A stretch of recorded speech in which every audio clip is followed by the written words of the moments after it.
Right, so hello and welcome back to Books and Things, and welcome to the third and final vlog of Victober.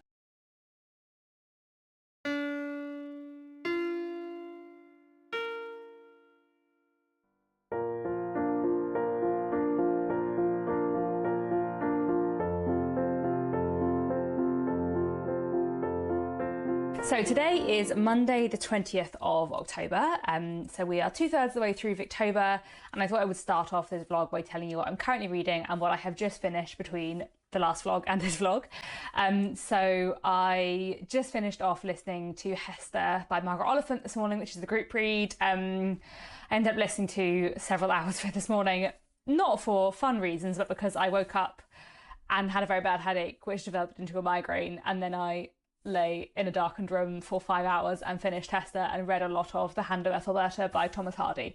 So not like the most pleasant finishing of Hester, but hey, I feel much better now, I'm glad to say. I really enjoyed Hester. I thought it was great. This is my second read and I just got a lot out of it, really enjoyed it. I've been enjoying hearing what people have to say about it on the Discord server, and what other people have thought as they've read along, and I just really liked it a lot. I think it's a really great, slightly different Victorian novel. So yeah, really enjoyed that. And then I am, as I said, also listening to The Hand of Ethelberta by Thomas Hardy, which I'm about 2/3 of the way through now. Again, listened to quite a few hours of that this morning while not feeling great. I'm really enjoying The Hand of Ethelberta. Another reread, as a lot of my audiobook listens are, for Jen the Librarian's Thomas Hardy read along.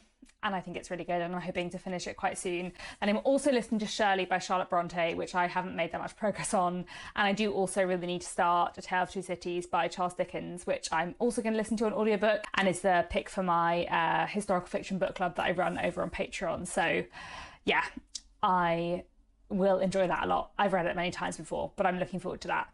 And then in terms of what I'm reading physically, I am currently reading Fantastes by George MacDonald, which is a short fantasy novel. I'm reading that on my Kindle, and yeah, I'm really enjoying it so far. I'm about 1/3 of the way through. It is a strange, surreal, fantastical novel in which a young man is walking through fairyland, which is a weird forest in which the flowers and the trees all are kind of spirits and fairies, and it's just quite fun. So I'm really enjoying that. And after that, I think I'm probably going to start The Vicar of Wrexhill by Frances Trollope, which I'm buddy reading with Elizabeth from A Literary Princess, and that will probably take up most of the rest of October. There are a few, well, there's quite a lot of other things I would like to read in October, but I'm not sure I'm going to get to them. Those are my focuses over the next 10 days, and I will see whether or not I will get around to anything else. I also was hoping to listen to The Adventures of Verdant Green by Cuthbert Bede, but that's another audiobook, and I feel like I already have too many audiobooks, so we'll see. If I don't read that though, that will mean I don't have anything for the education prompt, so I will need to ponder and think about whether education has been mentioned in any of the other things I've been reading. I mean, it has a bit, but not like as a central theme. Anyway, we'll see what I get read, but I am really enjoying Fantastes, so I'm looking forward to finishing off that.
Good day. Good day. Who am I? A Victorian? Good day to you all. So it is Thursday. I don't know what date it is. I've lost track of time. It's fine. I'm very busy at work, but I have read some things. So I finished 2 books today. I finished listening to The Hand of Ethelberta by Thomas Hardy, which I really, really enjoyed. I've been listening to this for ages, on and off with other audiobooks, and yeah, I thought it was really good. Well, do I think it was really good? I thought it was good. It's not Thomas Hardy's best. The premise is fascinating and the themes are fascinating.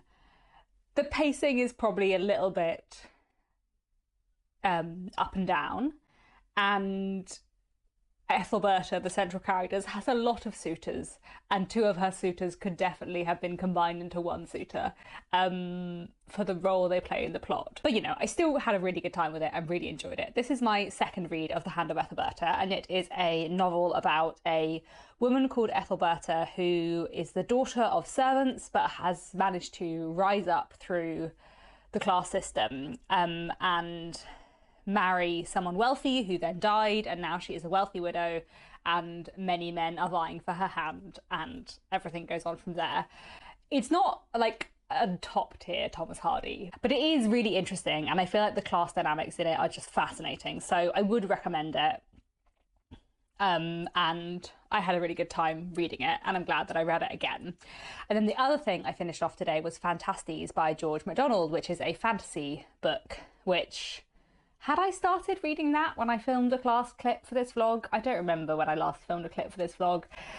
October has mostly been a blur. I am quite surprised actually by how much I have managed to read in October, considering how much work I've done, and how much, like, not really overtime because I'm freelance, but effectively how much overtime I've done. Anyway, I read Fantasties, which is a fantasy novel by George MacDonald. I really enjoyed Fantasties. I thought it was a strange book, but one I really liked. So it is a Victorian fantasy novel about a man who goes to fairyland, and it's about his adventures in fairyland, and it's kind of quite episodic in some ways, but there is a sort of like thematic thread running through it, and there are sort of like lessons that our main character is learning in fairyland, and I enjoyed it a lot. It is interesting how I feel like a lot of Victorian books I have read that have world building of some kind in are episodic. So thinking of stuff like News from Nowhere by William Morris, which is a socialist utopian novel, or Erehon by Samuel Butler, which is a sort of satire otherworld novel. I feel like those two and George MacDonald's Fantasties all have something in common, and probably Alice's Adventures in Wonderland by Lewis Carroll as well, actually. All four of those books feature a character going to some kind of other world or other land of a sort, and then we are told about that world through them going around it, but there isn't really like a through line. And I do kind of feel like the idea of having a plot and world building simultaneously was just not a thing in the Victorian period. Maybe I'm wrong, maybe there are some other books that do have world building and a plot, but I do feel like Fantasties kind of fits into that sort of episodic exploration novel mold. It doesn't really have a through narrative, but I did enjoy it and I did find it fascinating, and I feel like all the fantastical stuff in it was just really interesting. Meanwhile, I'm still listening to Shirley by Charlotte Bronte, and I have also started another audiobook just because, you know, why not? And that is A Tale of Two Cities by Charles Dickens, which I'm reading this month for my Patreon historical fiction book club, and I'm really, really enjoying it. I listened to a chunk of it this morning and just, yeah, oh, I love Dickens so much. And it's really nice actually to read A Tale of Two Cities on its own, because the last time I read it was in the midst of the Mega Dickens read along, and A Tale of Two Cities is not one of my favourite Dickens, so I feel like reading it back to back with lots of other Dickens books, I was like, oh, but it's just not as good as other Dickens books. And then reading it now, having not read any Dickens for nearly a year, I'm just reading it thinking, oh, I love Dickens so much. He's so great. What a great book. So I'm really enjoying that. I say with my Oliver Twist mug, which is actually my least favourite Dickens novel. So there you go. Yeah, I'm enjoying A Tale of Two Cities a lot. I haven't started a new physical book yet because I only just finished Fantasties. But I am hopefully going to start The Vicar of Wrexhill soon, imminently. And I also might read, I've got a very short Margaret Oliphant book called A Beleaguered City, which is a ghost story, which is only about 100 pages, I think, 150 pages. And I might start that this evening because we're doing some reading sprints this evening, some Victober, Gothtober mashup reading sprints. And so I feel like I ought to read something spooky / gothic and Victorian for that in true mashup style. So I think I might pick up A Beleaguered City. And there's also some more poetry I might read before the end of the month, which wasn't on my TBR, but I'm feeling in a Victorian poetry mood. So I'll see how I go.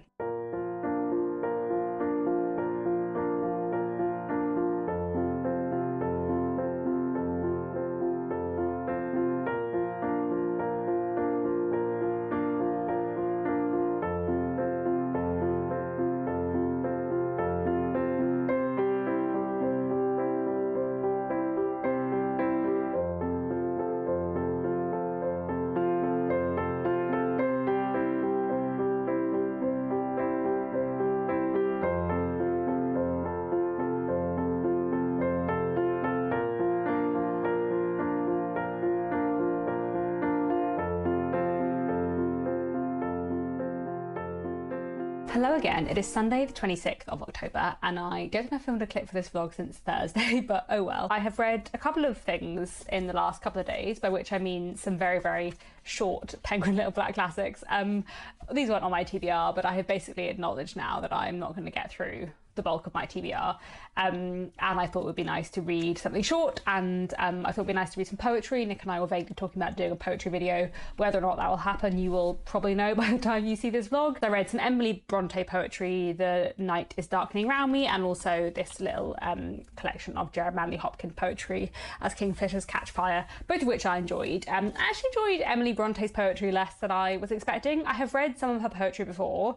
I can't remember if I've read this precise collection before, but I've read quite a lot of her poetry before. I've read a bigger collection, so I probably have read most of these poems.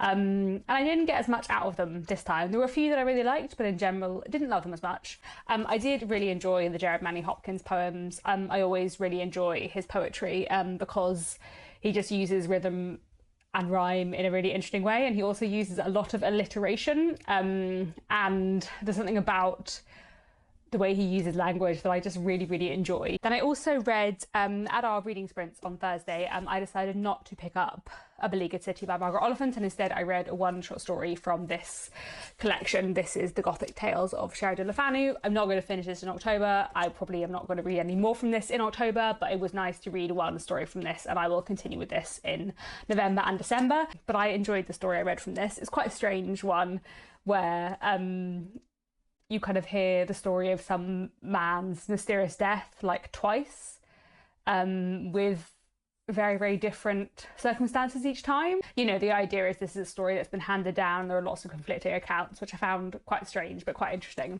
Then I have also started reading The Vicar of Wrexhill by Frances Trollope, which I'm on about chapter 5 of. I'm Buddyreading this with Elizabeth from A Literary Princess, and I'm really enjoying it so far, but I'm not very far through. And then I'm still listening to A Tale of Two Cities, still listening to Shirley.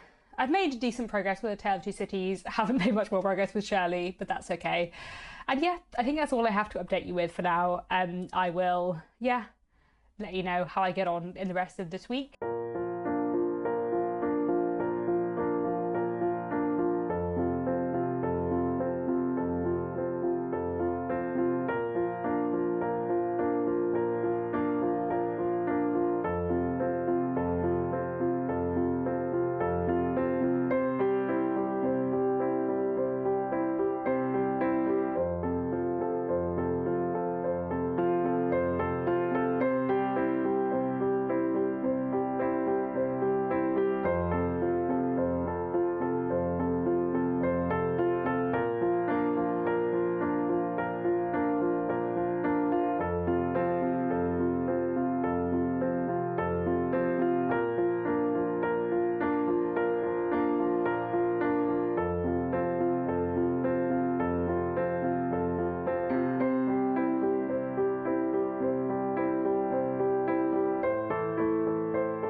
Hello again, it is Tuesday the 28th of October and I thought I would film a little clip for this vlog. So last night I went to an event at the National Gallery, which was really fun, and I took some footage, so hopefully you've been seeing that, which was probably more exciting than a lot of what's been in this vlog. I had a really good time. I'm part of the National Gallery's creator network, I was part of the creator network officially last year. And then they have sort of a new 200 people every year, I think is the plan going forward. But if you were one of the creators from the previous years, then you still get invited to events and stuff like that, which is really fun. So I went along to an event at the National Gallery last night, and it was lovely to explore the gallery after hours when it was quieter and just look at lots of paintings. And then reading wise, I am still listening to A Tale of Two Cities and Shirley, still really enjoying both. And physically I'm reading The Vicar of Wrexhill by Frances Trollope. I'm really enjoying it so far. It's a sort of small town novel about a family. The father of the family has just passed away, and we're following them and all of their neighbours, including the Vicar of Wrexhill. And the Vicar of Wrexhill is in his early 40s and very, very handsome, and a great orator who's very, very charming. And everyone, all the young ladies and the older ladies, all are slightly under his spell, and he's a widower, and we're kind of going to see, I suppose, what happens there. So I'm kind of enjoying that element. And then one of the other big elements is that, as I said, the sort of father of the big family, the important sort of socially high up family in the town, the father has just died, and instead of leaving his money to his children, he's left all his money to his wife, because she was an heiress when they married and the money was originally hers. And there is a great uproar from all their neighbours at how shameful it is that he left all the money to his wife, whose money it was in the first place. And it's just one of those very, very Victorian things where everyone is sort of horrified that he left the money to his wife rather than to his son, even though it was her money. So, there we go. It's very Victorian, and very early Victorian as well, actually. This is from the very early Victorian period, well before the Married Women's Property Act or anything like that. So the idea that money that was once hers would be hers again is just obviously just alien to this society. So I'm finding that really interesting. Even the characters who are it's not her fault, she didn't want to be left all this money, the impression is definitely still, what a wild thing for her husband to have done. So that's kind of fascinating. I always find, insights into another world really interesting. So very much enjoying that so far. And yeah, I don't think I'm going to finish it before the end of October, but that's fine. I think I might manage to finish off A Tale of Two Cities before the end of October, and that is probably all. Which, does that mean I've ticked off all the challenges? The one challenge I don't know how much I've ticked off is education. I feel like everything else I've definitely ticked off. Education, I haven't read the book I was intending to read for education, but education definitely has cropped up a little bit in lots of things I've read. But whether I would fully count something for it, I don't know. Do I need to try and sneak in The Adventures of Verdant Green of the last day of October or something? I don't know. Anyway, we'll see.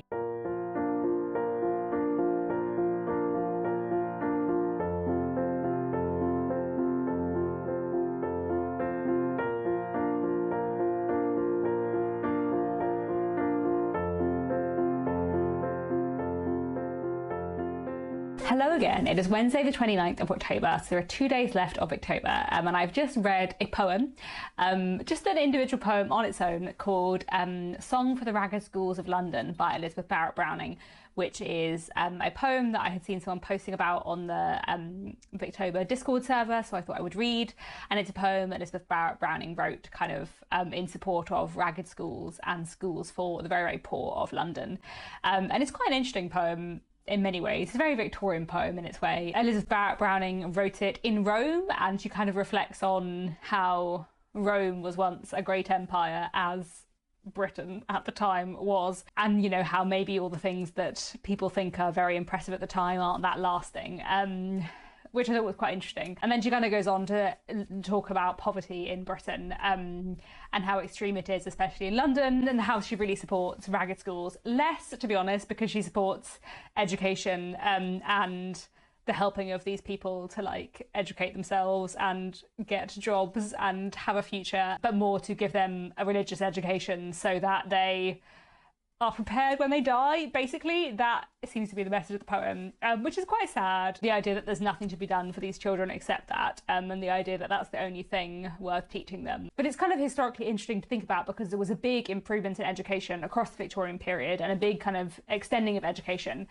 And I would be interested to learn more about that and to think about the role religion played in that. So that was quite interesting. Anyway, the reason why I read that poem was because the one prompt I was missing from my Victober challenges, from my Victober bingo, was the education prompt. And I know I'm not going to have time to listen to The Adventures of Verdant Green by Cuthbert Bede by the end of Victober, so I thought I would sneak in a poem instead. I will listen to The Adventures of Verdant Green probably in November or December. I think it'll be a really interesting read, but I just know I'm not going to have time this month. I say actually that it was the last prompt I need to tick off. That isn't quite true because I haven't yet finished A Tale of Two Cities, but once I have finished A Tale of Two Cities, which I will before the end of the month, I've only got 3 hours left, then I will have completed all my prompts and I will be officially Dracula level, which, you know, I feel I should be, even if I haven't had time to read as much as I wanted to. So let me go through the prompts quickly. So for Kate's prompt, which is to read a Victorian book about friendship, I'm counting The McDermotts of Ballycloran, which had lots in it about friendship.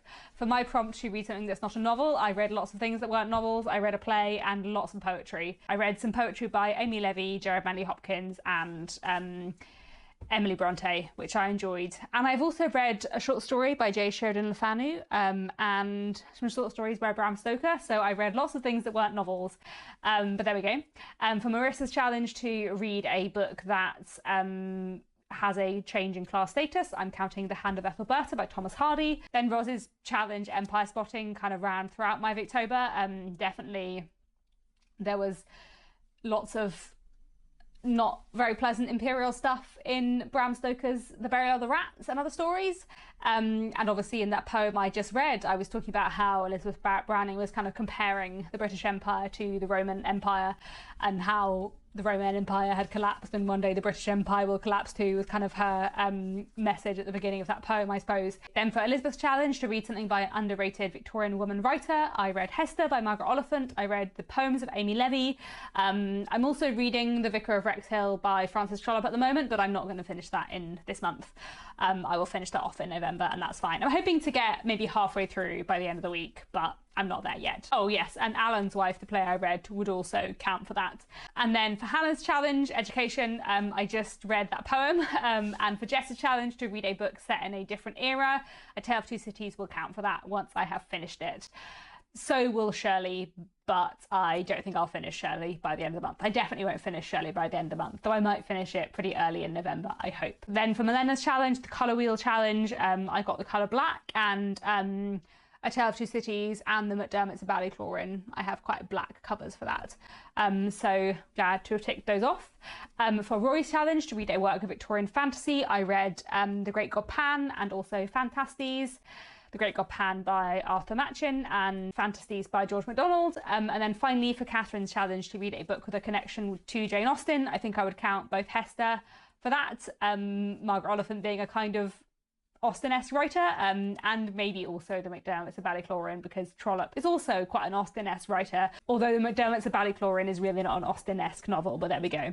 I do actually think The Vicar of Wrexhill that I'm reading right now also feels very Jane Austen-y, though again I'm not going to finish that by the end of the month. So yes, I've ticked off, or I will have ticked off once I finish A Tale of Two Cities, all of the prompts, which is exciting. I will be at Dracula level. And while I have not got through the majority of my Victober TBR, I am excited to read some more Victorian books later on in the year. So that's all for now, and I will probably check in again one last time once I've finished A Tale of Two Cities.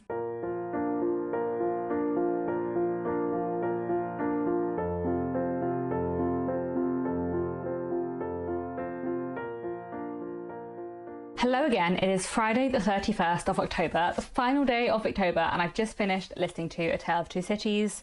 So I have finished it just in time, which means I have officially reached Dracula level in Victober, which is very exciting. And I really loved A Tale of Two Cities. It was really nice to reread it, and I think I said this earlier in the vlog, but it was really nice to reread it like separate from the rest of Dickens, because I think it's not one of my absolute favourite Dickens. So reading it as I did for the Mega Dickens read along, like in a row with all the rest of Dickens, I just wasn't loving it as much. Whereas I think this time around, reading it when I hadn't read any Dickens for ages, I just, yeah, thought a lot about how great it was, and there were so many things I loved about it. And I think it's a really powerful, powerful novel. So there we go. That's the final thing I'm going to finish in Victober. I'm going to be carrying over Shirley and The Vicar of Wrexhill into November. I didn't get through that much of my Victober TBR. But that's okay. I guess I read 12 things in total, but 3 of them were very short poetry things that were not on my Victober TBR. So I guess I read like 9 things from my TBR and like 2 halves, I guess. Well, not quite 2 halves. I'm not halfway through either The Vicar of Wrexhill or Shirley, but I'm like a third of the way through both. There we go. It's been a bit of a weird Victober. Definitely like the Victober where I've had the most work and the least time to read. I still had good fun and read some great things. I think the highlights of the month would probably be The McDermotts of Ballycloran by Anthony Trollope, which was just great because Anthony Trollope's always great, but it was an especially good Anthony Trollope. And then also Amy Levy's poetry was a massive highlight for me, and I just loved reading them this month. I thought they were fantastic. What else do I have to say? I don't know that there will be a video this Thursday or next Monday. I think I might have a week off videos and then be back with my Victober wrap up Thursday next week, just because I feel like October has been such a blur and I'm so behind on everything, and I haven't like replied to booktube comments at all for like the past 3 weeks and stuff like that, so I feel like there's lots of other stuff I need to catch up on, and then I will film my Victober wrap up and be back to, you know, usual video schedule in the second half of November, but I think I'll just have a little pause following Victober. So anyway, that is the end of this vlog. I hope you've had a good Victober. I hope you've read some fun things. I feel like it's been a really fun Victober. Having 10 challenges and 10 hosts has just been really fun, and yeah, even though I didn't read as much as I wanted to, I still had a great time, and Victorian literature is great. So thank you very much for watching, and I'll be back pretty soon with another bookish video.